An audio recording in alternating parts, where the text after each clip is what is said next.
Hi friends, ఇదిగో పండుగంట కూర దగ్గరికి వచ్చామన్నమాట. ఇది ఒక విచిత్రమైన మొక్క. దీని గురించి తెలిస్తే ఎవరైనా సరే ఆశ్చర్యపోతారు. ఇంతవరకు ఎవరూ చెప్పని ఆ విచిత్రమైన విషయాలను ఈ వీడియోలో దీని గురించి తెలుసుకోండి. చూడండి పండుగంట కూర ఎంత ఉందో. ఇదంతా మొత్తం పండుగంట కూరేనన్నమాట. అదిగో కోస్తున్నాడు. ఎంకనా సరే చూడు, హాయ్ చెప్పు మన వాళ్ళందరికీ. రైతులు పెంచకుండా ఎక్కువగా వచ్చే కూర ఇది ఒకటేనన్నమాట. దీన్ని ఇంతవరకు ఎప్పుడు ఏ రైతులు పెంచట్లేదండి మా ఏరియాలో అయితే. దీని అంతటి ఇదే మొలుస్తుంది అన్నమాట. ఇదంతా మొత్తం పొన్నగంటి కూరేనండి. నమస్తే అండి అందరికీ. ఈరోజు మీరు ఈ పొన్నగంటి కూర గురించి చాలా విచిత్రమైన విషయాలు తెలుసుకుంటారన్నమాట. అంటే ఇంతవరకు యూట్యూబ్లో ఏ యూట్యూబరు కూడా చెప్పలేని కొత్త విషయాలు ఈ పొన్నగంటి కూర గురించి మీరు తెలుసుకుంటారండి. ఈ పొన్నగంటి కూర గురించి ఎవరూ గమనించని, ఎవరికీ తెలియని విషయాలు మీరు ఈ వీడియోలో తెలుసుకోబోతున్నారండి. సర్వేంద్రియం నయనం ప్రధానం. మన కంటికి మునగాకు తర్వాత బాగా ఎక్కువగా మన కంటి జబ్బులకు ఉపయోగపడే ఆకుకూర ఈ పొన్నగంటి కూర. రెండవది కాల్షియం బాగా ఎక్కువగా ఉన్న ఆకుకూర కూడా ఈ పొన్నగంటి కూర అండి. ఇలా చెప్పుకుంటూ పోతే ఈ ఆకుకూర గురించి మనం చాలా చెప్పొచ్చు అన్నమాట దీంట్లో ఉన్న దాని గురించి. అయితే ఆల్రెడీ అలాంటి వీడియోలు చాలా ఉన్నాయి కాబట్టి అలాంటి వీడియోలు కాకుండా నేను దీనికోసం ఈరోజు చాలా కొత్త విషయాలు చెప్పబోతున్నాను అన్నమాట. ఈ వీడియో ద్వారా మీరు ఆ విషయాలు తెలుసుకున్నాక ఇంటి దగ్గర పెంచుకునేవారు ఎవరైనా సరే దీనిని ఇంకా పెంచుకోకుండా ఉండలేరన్నమాట. కాబట్టి ఈ వీడియోని స్కిప్ చేయకుండా పూర్తి వరకు చూడండి. ఈ మొక్కని ఇంటి దగ్గర పెంచుకుని అనేక లాభాలు పొందండి. ఇంకా ఈ ఆకుకూర గురించి మనం చెప్పుకోవాల్సింది ఏంటంటే, రైతులు పెంచకుండా ప్రకృతి సిద్ధంగా దానంతటా అదే పెరిగి వేలాది కట్టలు మార్కెట్కు వచ్చే ఏకైక ఆకుకూర ఈ పొన్నగంటి కూర ఒక్కటేనండి. అంటే రైతులు పెంచలేని కొన్ని రకాలు వస్తాయనుకోండి. కొండపిండాకు అంటే తెలగపిండాకు లాంటివి కొన్ని రకాలు పట్టుకొస్తారు. రైతులు పండించకుండా ప్రకృతి సిద్ధంగా వాటంతటా అవే మార్కెట్కి వచ్చేయి.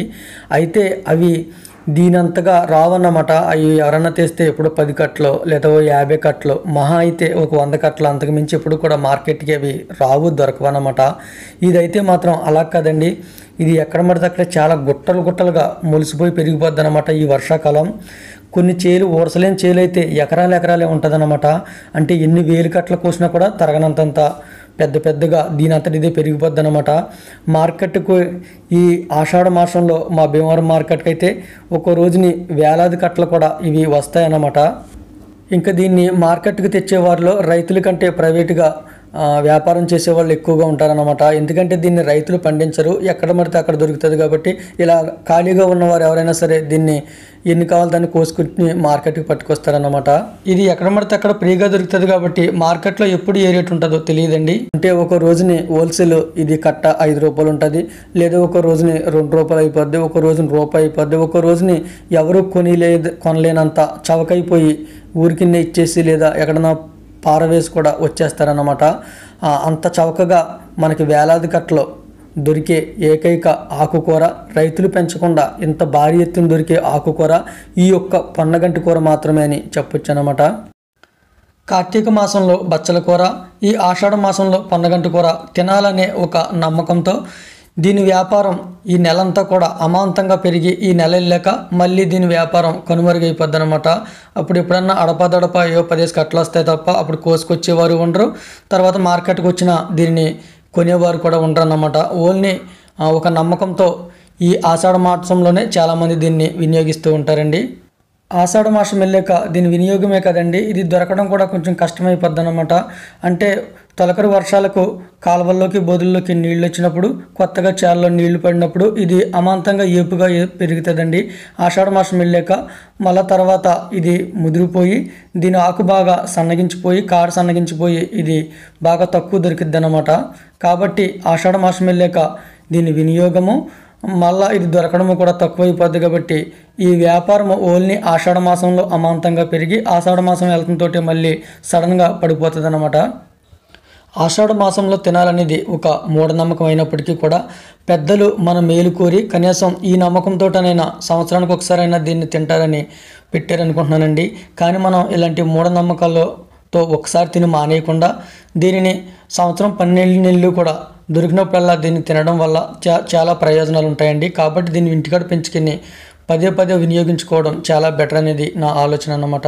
ఈ పొన్నగంటి కూర ఎక్కడ పడితే అక్కడ చాలా అంటే చాలా సులువుగా పెరిగిపోతుందండి. చాలలోను చాలా గట్ల మీద, కాలువ పోరల్ని కాలువ గట్ల మీద ఇలా ఎక్కడ పడితే అక్కడ ఇది గుట్టలు గుట్టలుగా పెరిగిపోతుంది అన్నమాట.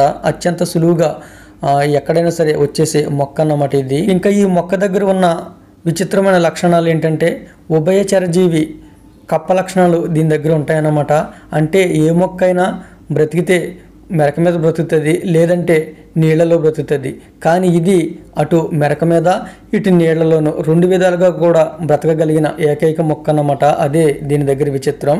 మనం పెంచుకుండే తోటకూర, గోంగూర, పాలకూర, చుక్కకూర ఇలాంటి ఆకుకూరలు ఒక రోజంతా నీటిలో ఉంటే మొత్తం చనిపోతాయి అన్నమాట, ఇంకెందుకు పనికిరావు.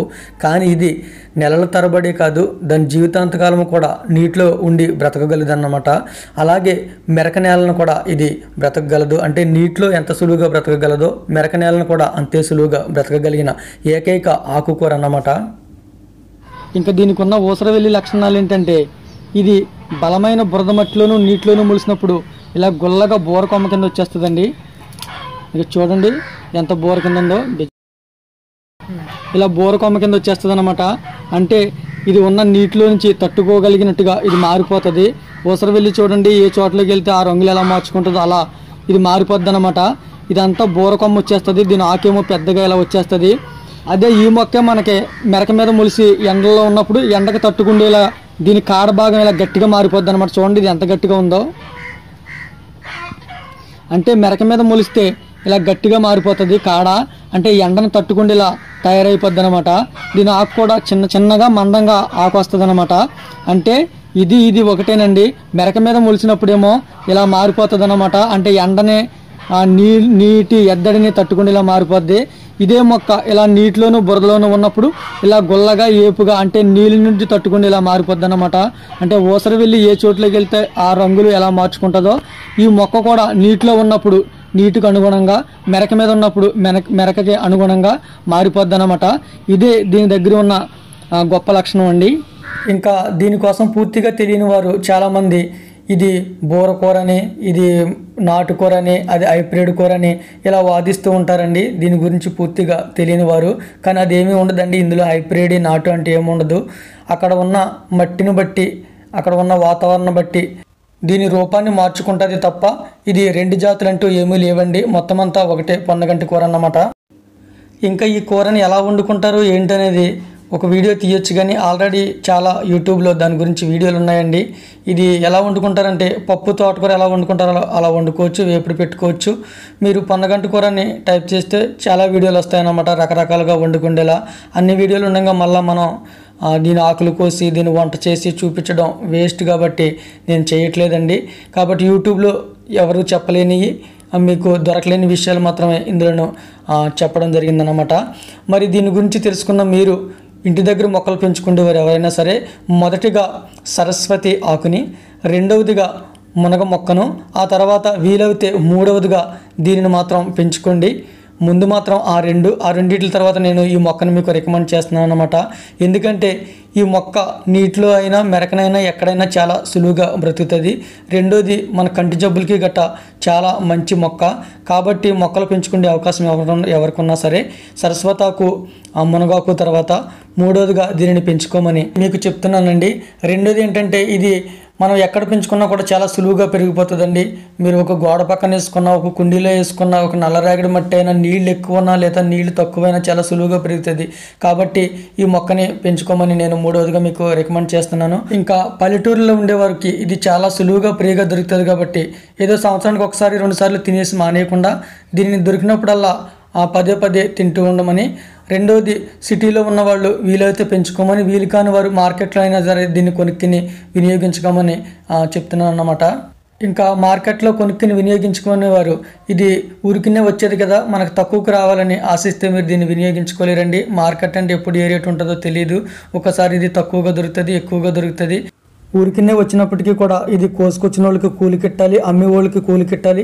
కాబట్టి మన పరిస్థితులకు అనుగుణంగా మార్కెట్ రేట్ను బట్టి కొనుక్కోవాలి తప్ప మనకు ఊరికినే రావాలని కోరుకుంటే మీరు వినియోగించుకోలేరండి. కాబట్టి పరిస్థితులకు అనుగుణంగా దీనిని తీసుకుని ఖచ్చితంగా వాడుకోండి. ఓకేనండి, మరి ఈ రోజుకి ఇదే వీడియో అండి. వీడియో ఎలా అనిపించింది అనేది కామెంట్ రూపంలో తెలియచేయండి. వీడియో నచ్చితే లైక్ చేయండి. ఇంతవరకు మన ఛానల్ని సబ్స్క్రైబ్ చేయకపోతే సబ్స్క్రైబ్ చేసి ప్రోత్సహించండి. థ్యాంక్ యూ అండి. Thank you so much for watching. మీ ప్రేమ గాయకుడు జ్యోతి.